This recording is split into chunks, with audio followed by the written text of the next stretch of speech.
Magandang gabi po sa inyong lahat. Ako nga po pala, si Rina.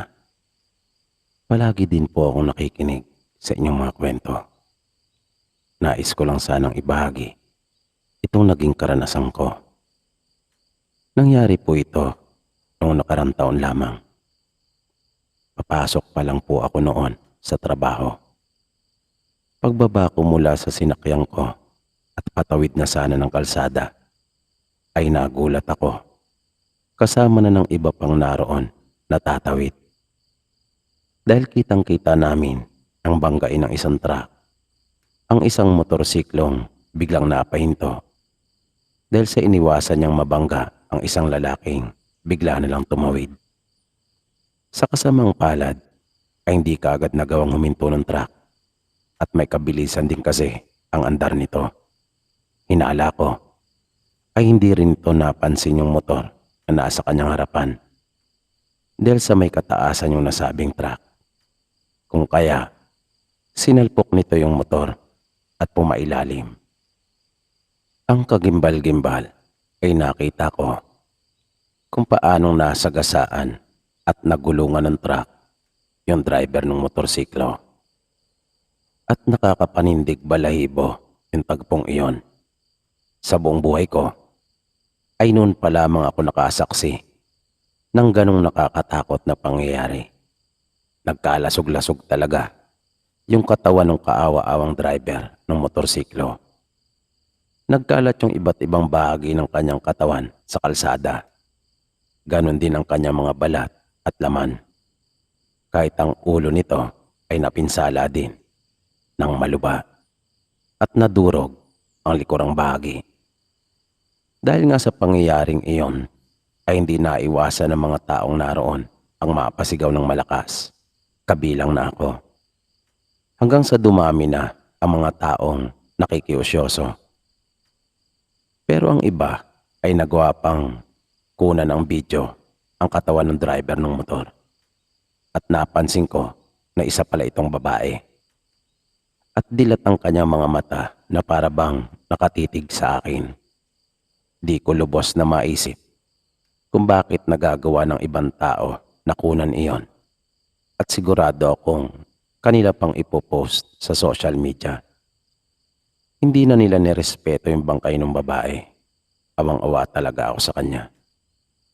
Hanggang naglalakad ako papunta sa aking pinapasukan, ay patuloy ko pa rin naiisip yung nangyari.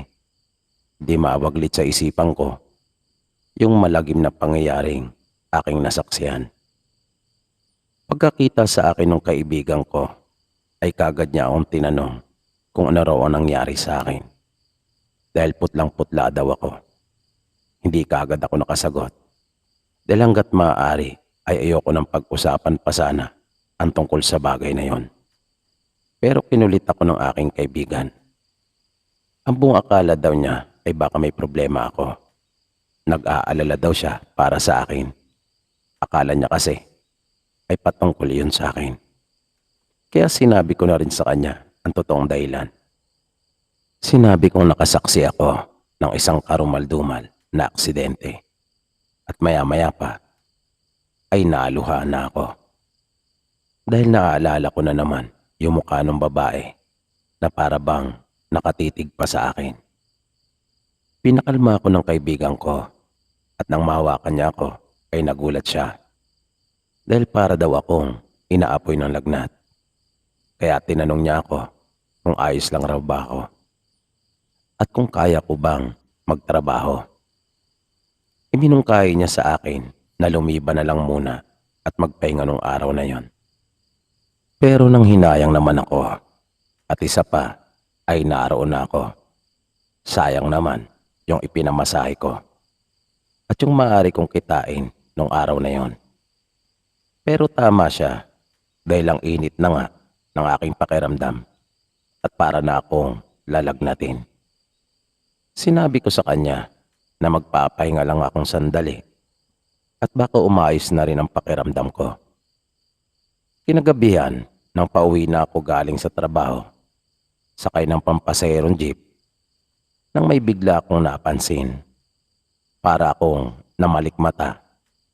nang makita ko yung suot na jacket ng isa sa makasakay ko doon sa jeep. Dahil parang pamilyar yon sa akin. Pagkat ganong-ganon ang suot ng babaeng na aksidente. Kung kaya kinabahan akong bigla. Lalo na nang makita ko na dahan-dahang pumihit ang ulo nito at titingin sa aking direksyon. Kaya napapigil hininga talaga ako. At gustuhin ko mang umiwas ng tingin ay hindi ko na nagawa pa. Pero paglingon ng babae ay nakahinga naman ako ng maluwag. Dahil ibang tao pala at nakangiti pa siya. At masaya sila nagkukwentuhan ng kanyang katabi. Ang buong akala ko kasi ay minumulto na ako ng babae. Pagdating ko sa bahay, nang nasa harapan na ako ng pinto at kakatok na sana, ay bigla na lang itong bumukas at napasigaw talaga ako, sabay iwas. Nang lumabas mula doon ang isang malaking truck. Nawalan ako ng balanse at napaupo sa simento. Maya-maya ay narinig ko yung aking kapatid at tinatanong ako kung ano nangyari. At bakit daw ako nakaupo sa simento? Takot daw ako at napasigaw ng ubod lakas. Napahawak na lamang ako sa aking ulo habang malalim na nag-iisip.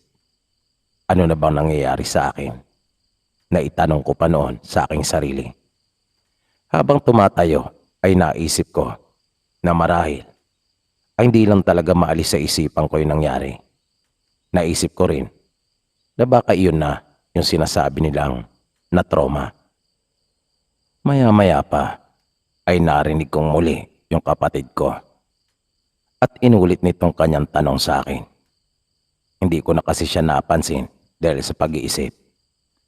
Kaya sinabi ko na lang sa kanya na wala, na nagulat lamang ako. Nang kumakain na kami ng hapunan, bigla na lang may napansin akong dumaan sa likuran ng kapatid ko at papunta ito sa aming sala. Bagay na nagpahinto talaga sa akin. Pero ang pinagtatakhan ko ay kami lang naman dalawa ng kapatid ko ang nasa bahay. Tumayo pa ako noon at sinubukan kong tingnan kung sino ang aking nakita. Pero wala namang naroon sa may sala namin.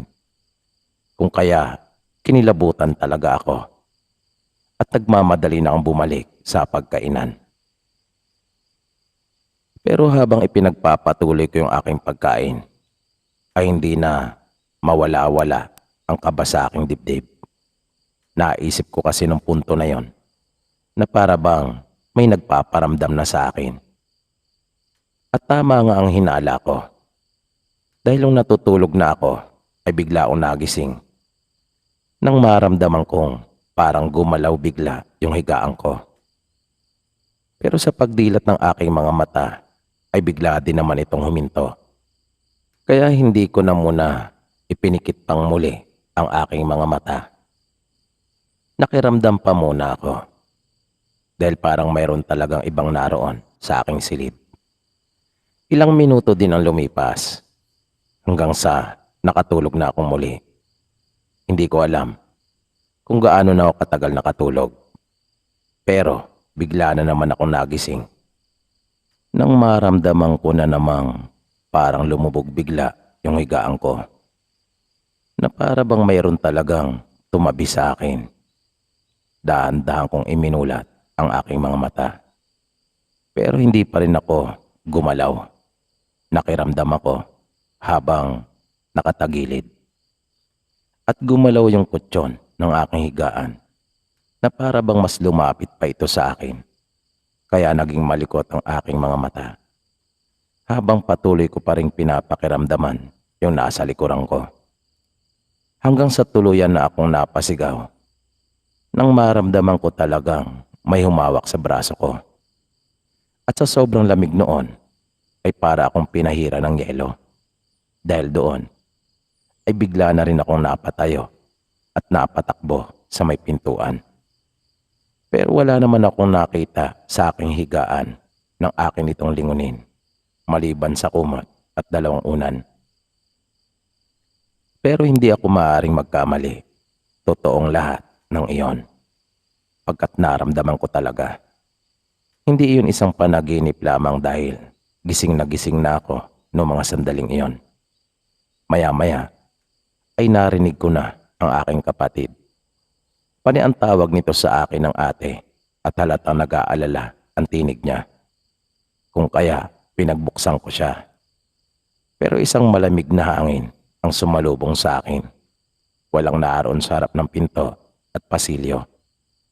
Napatakbo na lang ako sa ibaba ng bahay at isiniksik ko ang aking sarili sa may gilid ng sopa. Pero hindi pa doon natapos ang lahat, Sir PB. Dahil biglang naagaw ang atensyon ko nang marinig ko mga yabag doon sa may hagdan. Daan-daan ako napatingin doon at nakakita ako ng mga paa. Mga paang duguan na daan-daang bumababa doon sa hagdan. Hanggang sa nakita ko na rin ang mga binti nito. Mga binti na tuklap ang mga balat na para bang maihalin tulad sa isang prutas na tulad ng mangga na tinalupan. At maya-maya pa'y nakita ko na rin ang isa niyang kamay na humawak doon sa may gabay ng hagdan. At tulad ng kanyang mga patbinti, duguan din iyon dahil sa malaking pinsala na may bahagi pa nga iyong nakalabas na ang buto. At dahil sa tindi ng takot na aking naramdaman, ay napansin kong nanginginig na ako. Hindi ko na rin napigilan pang aking sarili na maiyak. Napabulalas na lamang ako at nagbakaawa. Naitanong ko rin kung bakit nangyayari sa akin ang mga bagay na yon. Nakiusap ako na kung maaari ay matigil na sana iyon dahil baka hindi ko nakayanin. Pagkat nararamdaman ko na talaga na para bang kinakapos na ako sa aking paghinga. Makaraan ng ilang sandali habang nakatungo ako ay napansin kong nawala na rin bigla yung nakakatakot na tunog. Hindi ko may paliwanag at mailarawan yung tunog na iyon.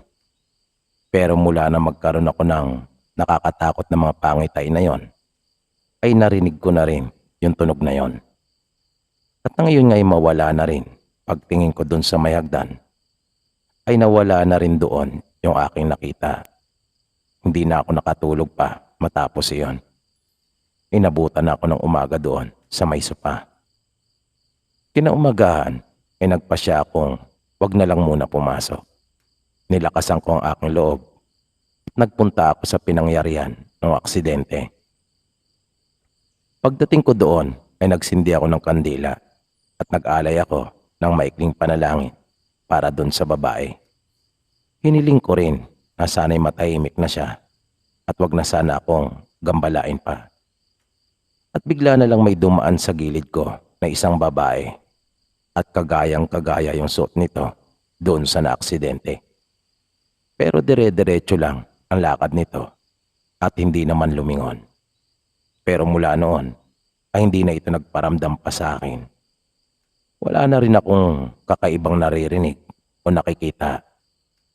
Kung kaya nanumbalik na sa dati ang buhay ko. Pero hanggang ngayon ay hindi ko pa rin talaga makakalimutan yung mga naranasan kong iyon. Hanggang dito na lang po, Sir PB, at maraming salamat po. Sana ay may air niyo po itong karanasan ko.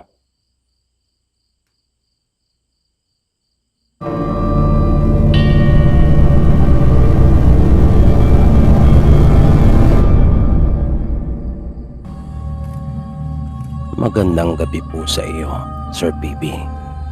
Kumusta na po kayo? Tawagin niyo na lang po ako sa pangalang Catherine.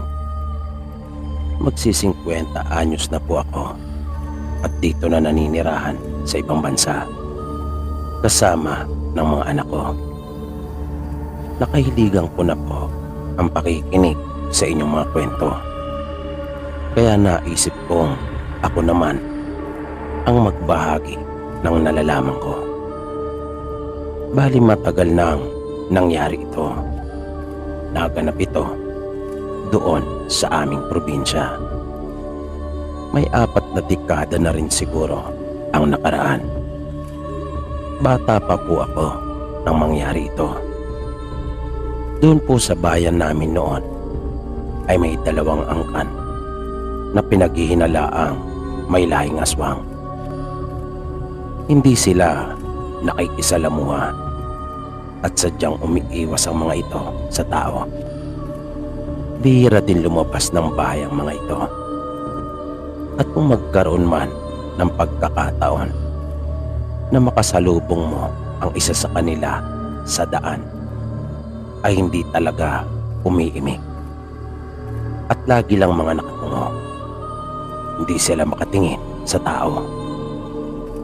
Ayon sa kumakalat na usap-usapan noon, may mga kababaryo kaming nakakita sa mga ito na nasa bubungan ng bahay ng aming mga kanayon sa iba't ibang pagkakataon. At mayroon ding taga sa amin na nakakita sa kanila na nagpapalit ng anyo. Kung kaya kumalat noon ang paniniwalang may lahing aswang yung kanilang mga angkan.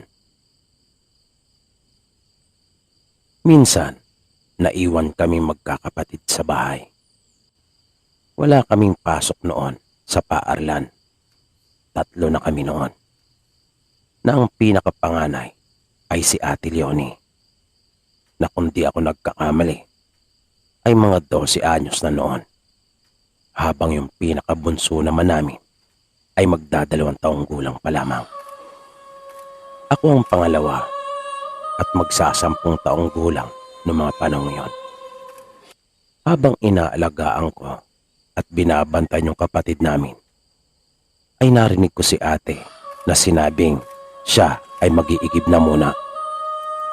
Inutusan din niya akong baliktarin ko yung ibinilad naming palay. Sumunod naman ako kaagad sa utos ni ate. At iniwan ko muna yung bunso naming kapatid na nooy naglalaro. Lumabas ako at pinuntahan yung palay na nakabilad sa initan. At aking hinalukay yon. Nang upang sa ganon ay umibabaw yung mga nasa ilalim. Nang sa gayon ay yun naman ang mainitan. Mga ilang minuto din akong nagtagal doon dahil medyo marami yung ibinilad namin. Nang malapit na akong matapos ay bigla akong narinig na umiyak yung bunso naming kapatid. Kaya nagmamadali na akong pumasok sa bahay namin at pinuntahan si bunso. Pero laking pagtataka ko nang maabutan ko itong nakahiga sa sahig at mahimbing nang natutulog. Naisip kong maglatag at ilipat siya. Kaya nang makapaglatag na ako ay hinawakan ko ito para kargahin. Ngunit napaso talaga ako dahil sa sobra niyang init. Sa takot ko ay lumabas ako ng bahay at sinigawan si ate na nooy naroon na sa aming pinag-iigiban. Ilang beses pa akong sumigaw at sa wakas ay kanya na rin akong narinig. Maya-maya ay nakita ko na itong tumatakbo ng mabilis. Dire-diretso ito sa loob ng bahay at pinuntahan niya kaagad yung kapatid namin. Pero nagulat kami kapwa nang siyasatin niya ang aming kapatid at kabaliktaran sa naramdaman ko ang napansin niya. Pagkat kung ako ay napaso, siya naman nang kanya itong hawakan ay napakalamig na umano. At nang hawakan ko nga iyon ay doon ko napatunayang totoo nga ang sinasabi ni ate. Nataranta kaming dalawa hanggang sa itapat niya yung kanyang daliri sa ilong nito. At kitang-kita kong naluwa si ate dahil sa takot. Sinabi niya sa aking hindi na humihinga ang aming kapatid. Kaya paulit-ulit niya akong tinanong. Sinabi ko naman sa kanya na narinig ko itong umiyak sandali. Pero nang puntahan ko ay nakita ko itong mahimbing nang natutulog. At nang hawakan ko nga ito ay napaso ako dahil sa sobra nitong init. Pareho kami noong naguluhan ni ate. Di namin alam pareho kung ano ang aming gagawin. Hanggang sa dumating na rin yung aming mga magulang. Na nang sabihin namin sa kanila yung nangyari, kahit sila ay hindi makapaniwala. Kaya agad na umalis noon ang tatay namin at pinuntahan ang nanay niya. Medyo malayo ang bahay nila lola mula sa amin. Kung lalakarin, ay may 3 kilometro siguro ang layo noon. Kaya nang dumating sila sa amin, ay hapon na at marami na silang mga kasama. Nang tingnan ng lola namin, yung bunso naming kapatid, ay sinabi niyang buhay pa ito. At hindi iyon si bunso. Nagulat kaming lahat sa sinabing iyon ni lola. At nanindig talaga ang mga balahibo ko dahil sa mga sinabi niya. Lalong-lalo na nang ipag-utos ni lola na itapon yung kapatid namin doon sa may bintana. Kailangan raw kasing maidan iyon sa bintana upang lumitaw ang tunay na anyo noon. At hindi lang yon. May kailangan pang gawin ang tatay namin na hindi talaga namin lubos maisip.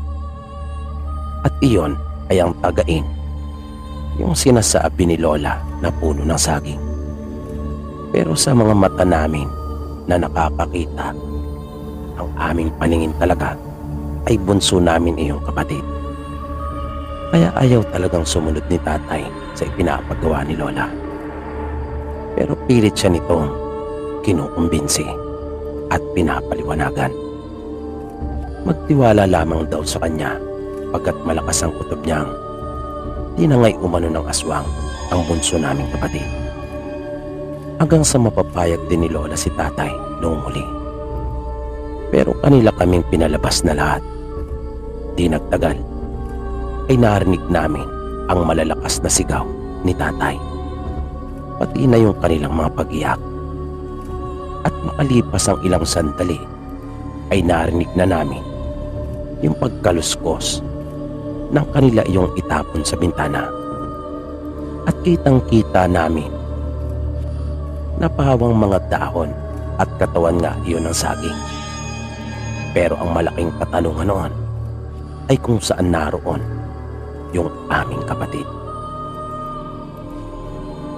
Nag-usap-usap yung mga magulang namin, kasama na ng mga kapatid ni tatay at maging yung mga matatanda. Nagkasunto silang lahat na magsama-sama at kanilang babawiin yung kapatid ko. Pero saan? Kanino? Yan yung mga tanong na naglalaro sa isipan ko noon. Habang lumilipas ang oras, napapansin kong lalong dumarami yung mga tao doon sa bahay namin. Nagdadatingan sila na may kanya-kanyang dala na mga bagakay. At lahat sila ay may mga itak na nakasukbit sa bewang. Nang magsimula ng kumalat ang dilim, ay nagantay pa sila ng sandali. At nang masiguro nilang wala nang darating pa, ay saka sila sama-samang lumakad.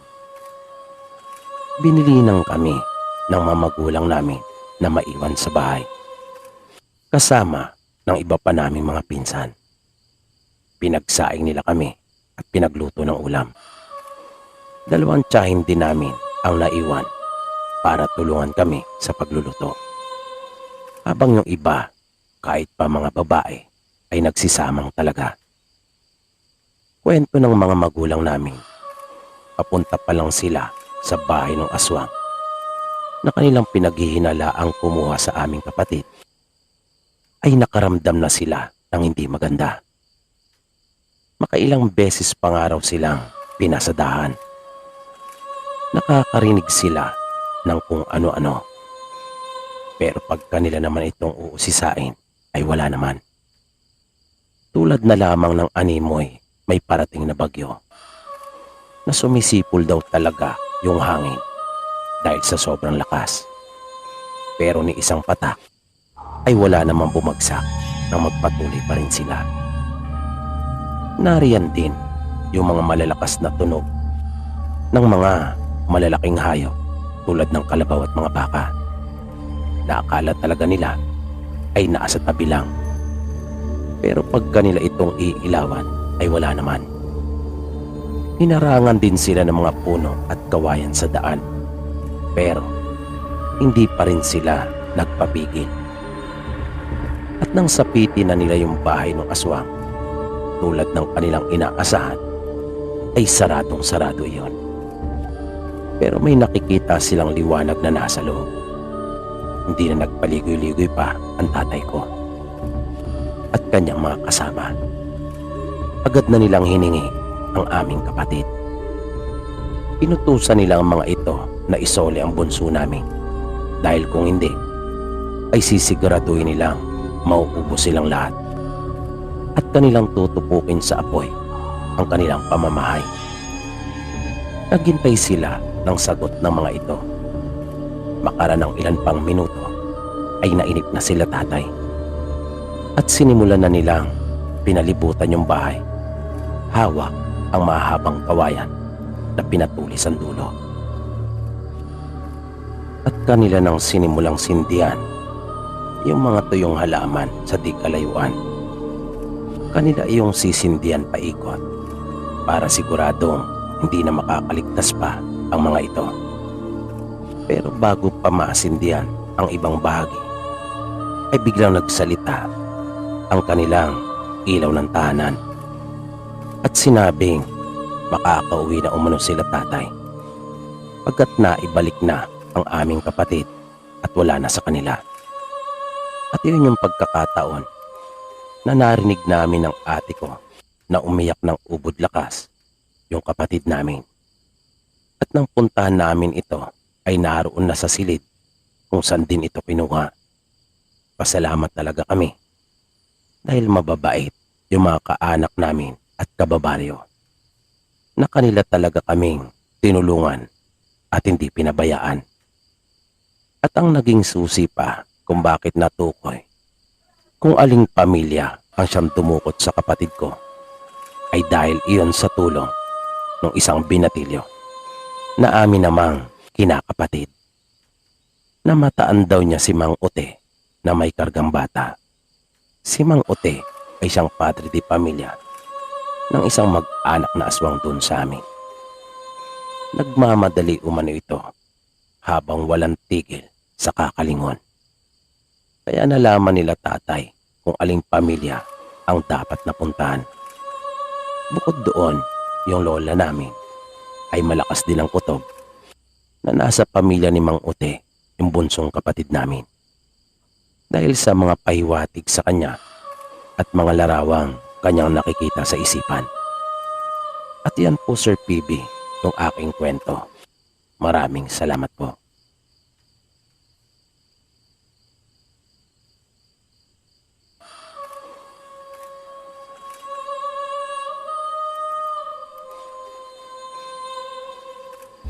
Ako nga po pala, si Edwin.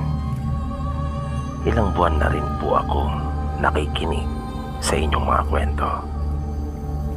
At talaga po, naging kaaliwan ko na po ito sa pang-araw-araw. Sana po ay mabigyan pansin nyo rin at magustuhan ang ibabahagi kong kwento sa inyo. Nangyari po ito, ilang taon na rin ang nakakalipas. Nagkayayaan po kasi kami noon ng mga kamag-anak namin na maligo sa isang ilog na open po for public. Wala pong bayad ang paliligo doon at talaga naman pong napakaganda sa lugar na iyon at napakalinaw pa ng tubig. Magdiriwang po kasi ng kaarawan noon ang lolo namin. Kaya napagkasunduan ng mga magulang namin na mag-outing. Kaya kami ng mga pinsan ko ay talaga namang excited. Sabi pa ng mga magulang namin, ay pwede kaming magsama ng aming mga kaibigan. Ako naman, naisip ko po kaagad ang girlfriend kong si Charis. Naisip ko magandang pagkakataon na rin iyon para maipakilala ko siya sa mga kamag-anak ko, lalong-lalo na sa mga magulang ko at kapatid. Mga isang linggo bago yung araw ng nasabing outing namin, ay pinaalam ko na at inimbitahan si Charis. Pumayag naman ito. Pero hindi pa raw siya sigurado kung papayagan siya ng kanyang mga magulang. Magpapaalam daw muna siya. At 3 araw bago yung swimming namin, ay sinabi sa akin ni Charis na nakapagpaalam na siya at pinayagan. Kaya masayang masaya po ako, Sir PB, dahil buong araw kami magkakasama. At yun na nga po, may papakilala ko na siya sa aking pamilya. Nung mismong araw ng outing namin, ay maaga akong nagising. Dahil sa susunduin ko pa si Charis doon sa bayan. Hindi kasi madadaanan kung saan siya naghihintay. Dahil iba yung way ng aming sasakyan. Kung kaya, kailangan ko talaga siyang sunduin muna doon. Matapos ko siyang masundo, pagdating ko sa bahay, ay naroon na rin yung iba pa naming mga kamag-anak. Nakahanda na halos lahat at parang kami na lang ang hinihintay. Mabilis na umugong yung panunukso nila sa akin nang makita nilang kasama ko na si Charis. Maganda po kasi ang girlfriend ko, sir. Matangkad at maputi pa. Kaya kasabay ng panunukso nila sa akin, ay ramdam kong naroon na rin yung kanilang paghanga. Kahit nga nung bumabiyahe na kami sa loob ng jeep, ay di nila kami tinatantanan. Ang mga magulang ko at kapatid ay botong-boto rin naman kay Charis. Kung kaya, napakasaya ko po nung araw na iyon. Nang dumating kami doon sa paliguan, ay wala pang ibang taong naroon. Mabilis naming inihanda at iniayos ang aming mga daladalahan. At pagkatapos, ay kaagad na kaming lumusong sa tubig. Napakalamig at ang linaw noon. Habang ang mga magulang naman namin ay inihanda ang aming kakainin. Nakita ko rin nag-ihaw sila papa. Kaya naisip ko wala na kaming dapat pa naalalahanin. Masaya kaming naligo na magpipinsan kasama si Charis. Wala kaming tigil sa kahihiyaw dahil sa kulitan at sobrang kasiyahan. Yung lolo naman namin na siyang may kaarawan ay naroon lang na nakaupo at pinapanood kami. Pero halatang masayang masaya ito. Nang mga bandang tanghali, nang aahon na kami sa tubig para kumain, ay bigla na lang sumigaw ng ubod lakas yung isa kong pinsan na si Roy. Nakita pa namin kung paano ito magkakawag sa tubig habang lumulubog. Mabilis kaming kumilos at pinuntahan yung kinaroroonan niya. Naunang nakalapit sa kanya si Papa at kapatid nito. Iniahon nila si Roy at dinala sa pampang. Buti na lang at kanila itong mabilis na nahawakan. Kung hindi siguro ay napahamak na ito. Pero ang ipinagtatakan namin ay marunong lumangoy itong si Roy. Kung kaya nga naroon ito sa malalim na bahagi ng ilog. Kami, bagaman marunong, ay natatakot pang pumunta doon sa may malalim. Nang mag-usisa kami kay Roy, ay sinabi nitong pinulikat lamang siya. Pero matapos iyon, ay hindi na talaga ito naligo pa at bumalik sa tubig.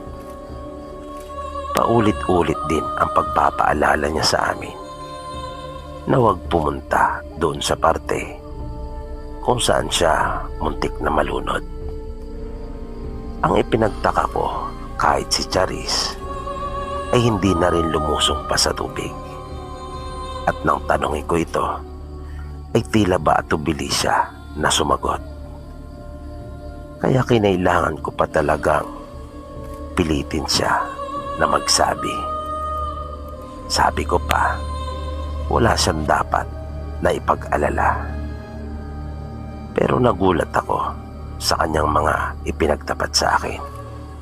Ayon sa kanya, ay mayroong isang babaeng nakasuot ng kulay itim na damit na nakakatulad ng mga panahon ng Kastila at may pelo pa raw ito. Naroon umano ito at siyang sumampa sa balikat ni Roy, dahilan para lumubog ito. Yung babae raw na iyon ang umihilang pilit kay Roy papunta sa ilalim ng tubig. Nabigla talaga ako sa kanyang mga sinabi. Dagdag pa niya, ayaw daw niya sanang sabihin iyon dahil baka masira pa ang okasyon. Pero nag-alala rin daw kasi siya na baka maulit pa yung ganong pangyayari. Sinabi ko kay Charis na huwag siya mag-alala dahil sa wala naman akong pagsasabihan na iba. Tinanong niya ako na paano daw kapag umatake na uli yung babae. Sinabi kong total naman ay kanya yung nakikita.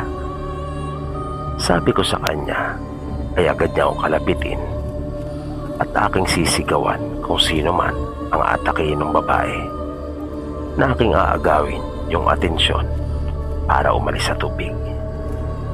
Iyon ang aming napagkasunduan at naisipang gawin ni Charis.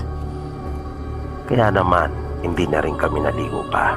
Sa halip ay nagbantay na lamang kami. Pinagbalingan na lang namin yung mga pagkain habang nakamasid sa kanilang lahat na mga naliligo. Awa naman ng Diyos at hindi na muling umatake pa yung babae na sinasabi ng girlfriend ko. Tuwing tatanungin ko si Charis ay sinasabi niyang hindi niya ito nakikita pa. Hanggang sa nagpasya na ang karamihan sa amin na umuwi dahil sa patakip silim na rin ng mga oras na iyon. Ang problema, nung bumabiyahe na kami, ay bigla na lang isiniksik ni Charis ang kanyang mukha sa dibdib ko. Sinabi niyang nakita na naman niya yung babae at nakaupo daw ito sa pinakasahig ng jeep. Ilang sandali pa ay bigla na lang narinig naming sumigaw ng napakalakas yung isa kong pinsan na babae, si Trisha. Nagkikisay ito hanggang sa humiga na rin sa sahig ng jeep. Nang tanungin ko si Charis kung nasaan ang babae, ay sinabi niyang hindi niya ito nakikita. Pero kaya pala wala na yung babae ay sumanib na ito sa pinsang ko. Pero hindi pa namin alam noong mga oras na iyon. Ihihinto sana ng chewing ko yung sasakyan pero sinabi nila Papa na ituloy lang at sila na ang bahala kay Trisha. Kailangan umano makauwi na kami. Nang nasa bahay na kami, ay ilang oras ding naging maligalig ang pinsang ko. Nagwawala ito at galit na galit. Sabi sa akin ni Charis, palagay raw niya ay sinaniban ng babae ang pinsang ko. Dahil lang makita raw niya ito kanina sa jeep ay galit na galit. Napagaman nakababa umano ang pelo nito, ay kanyang naaninagan ang mga mata nitong nanlilisik at nakatiimbagang paumano ang babae. Nalaman ko noong mga oras na iyon na may kakayahan palang makakita si Charis ng mga hindi nakikita ng pangkaraniwang tao. Ang buong akala ko ay bubuti na ang lagay ng pinsang kong si Tricia. Pero mas lumubha pa ito. Lumipas ang mga araw at naging mas kalunos-lunos pa ang itsura nito. Kahit pa inilapit na ito sa manggagamot, halos butot balat na lang ang pangangatawan nito. At di nga nagtagal ay namatay ang pinsang ko. Hanggang dito na lang po sir ang kwento kong ito. Sana po ay maagustuhan nyo. Maraming salamat po. Dito po pansamantalang nagtatapos ang ating programa. At sana po'y inyong nagustuhan ang kwentong ating itinampok sa pagkakataong ito. Sana po ay patuloy nyo pang subaybayan ang mga susunod pa nating kwento. Maraming salamat po at hanggang sa muli.